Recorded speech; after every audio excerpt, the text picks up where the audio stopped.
Hey, what's up, you guys? How y'all doing today? Well, baby, if you are Sean Diddy Combs, you are still trying to, in my opinion, harass Cassie. What is going on? Prosecutors are engaged in the fight of their life against Diddy's team. Diddy's team is trying to make Cassie come out on Monday and testify into the next week.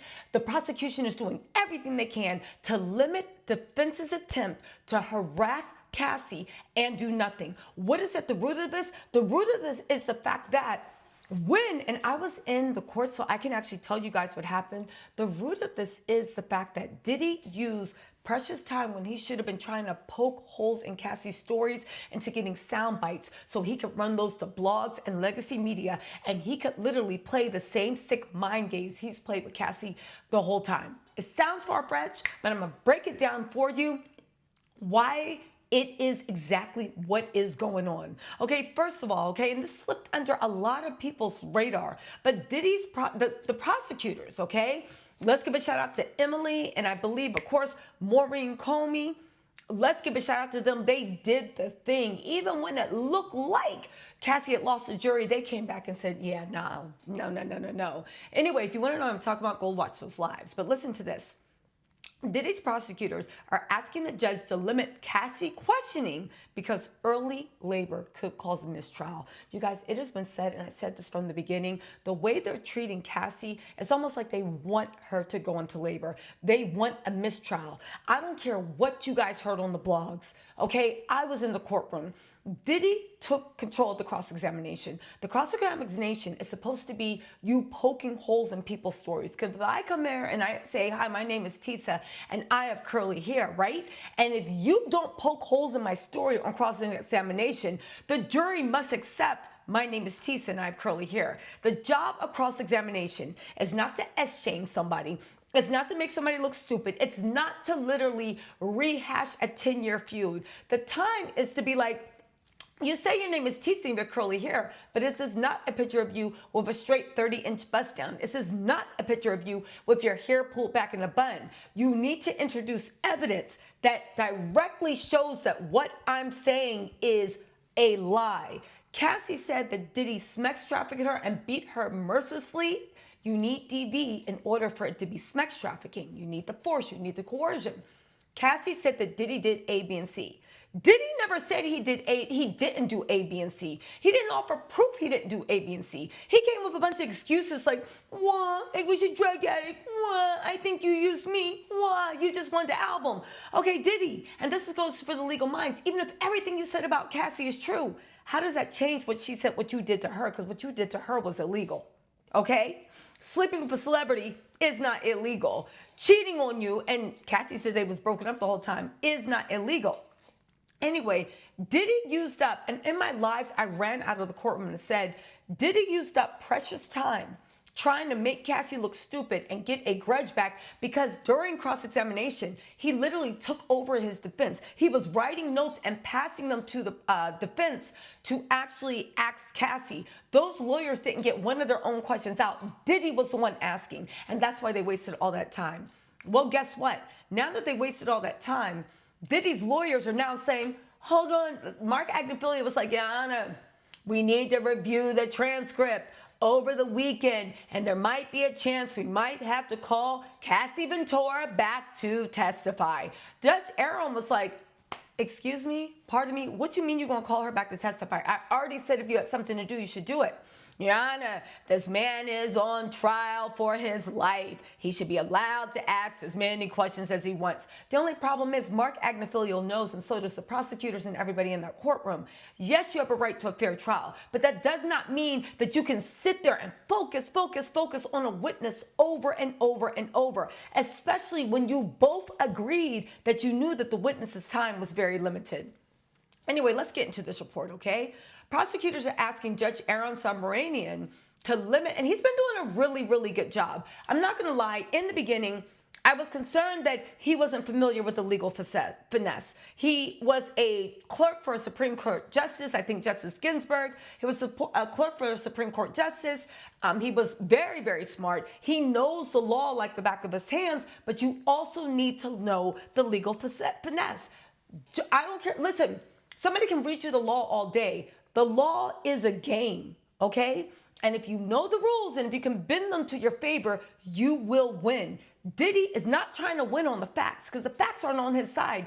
Diddy is trying to win by public opinion and playing legal games. I was concerned that Judge Aaron did not know the legal finesse. However, it looks like we were concerned for no reason because even though he might not know the legal finesse, Judge Aaron is a very, very quick learner. And it took 2, maybe 3 days of Mark Agnifilio's games for Judge Aaron to be like, now clock this T, Mark, and sitting him down. Now when Mark starts to yana, he's like, yeah, clock it. Sit down, Mark. So he's taking control of his courtroom, and this does not bode well for Diddy. But Diddy's still going to try because he is spending at this point north of $15 million already, and he will spend more. Not even to mention the alleged $7 million he's paying to buy off blogs and plant stories in mainstream media and amplify that with like paying people $20 to wear free Diddy shirts and like literally. So in his mind, I believe he thinks, because I saw it in court. If you want to see exactly what I saw, go watch the live stream. By the way, I'll be live tonight. I think we're going to do the Diddy fantasy ring where we're going to review everything. We're going to review what he's been charged with, and we're going to review whether or not the government has enough to convict him. But in any case, Diddy wasted his time harassing Cassie on the stand and trying to look like a ho so he could amplify that in the blogs because he still thinks this is about public image when at the end of the day, this is about you about to go to jail for your life. That's just me. Anyway, right? In a letter dated Friday, May 16th, the U.S. attorneys pointed out that Cassie's cross-examination will have lasted 2 full days, several hours longer than her direct examination. Cross-examination almost never lasts as long as direct examination, okay? Allowing her cross-examination to extend into next week, as Diddy's team is requesting, could result in a mistrial if Cassie, who is 8.5 months pregnant, goes into labor, okay? They are expecting their 3rd baby. They are having a little boy. Congratulations, Cassie and Alex. Here's what the prosecution said. Now, if you watch me in the courtroom, because I go to court Monday through Friday, and I run out during the court to give you guys updates. I know things are live tweeted in the snap, but there's something about having somebody like me coming out and giving you my take, which kind of puts things a little bit more in perspective. At the very least, I think it does add something of value to the conversation, right? I said a while back when it happened that Diddy wasted his cross-examination messing with Cassie. Well, guess what? And Friday, the prosecutors agreed, and they said the inefficiency of the cross-examination yesterday raises the inference that the defendant hopes to accomplish precisely that outcome, basically hoping to drag it out till Cassie goes into labor. Given the ample time the defense has had to prepare for this cross-examination, the inefficiency of today's proceedings appears to have been a filibuster. The prosecution added that limited Cassie's cross-examination would also protect her. They said the requested limitation is proper here to protect Cassie from undue harassment. Remember, and you guys, I told you guys that Wednesday and Thursday, Diddy is in control of his prosecution. He's passing his prosecution weirdo questions to harass her, to intimidate, to control her. And I get that a lot of people that don't understand the law and how cross-examination is going to go didn't see that. But what plays out for the blogs and the news media is not what lands when you're trying to prove a legal case. Again, 2 days later, the prosecution wrote a letter agreeing with our take, guys. Also, hit those notifications. They said the requested limitation is proper here to protect Ms. Ventura from undue harassment, especially given her pregnancy and embarrassment. For example, when defense counsel insists on displaying and reading cumulative sexually explicit messages while the witness is on the stand. They actually did that, and the judge cut it off because the judge, and Diddy was demanding that they have Cassie play it. Again, Diddy was writing notes, passing it. He was running, snapping his finger. He was running the whole show. The judge literally said, stop. Where is this going? Where are you going? Why are you reading this? What value does this have? How does this add to anything? So much so that the defense had to stop and knock it off. Throughout Cassie's time on the stand, Cassie has gone into vivid detail about the alleged nature of her relationship with Diddy. She said she had sores in her mouth, frequent UTIs that were so painful, but he still forced her to go through the freak off.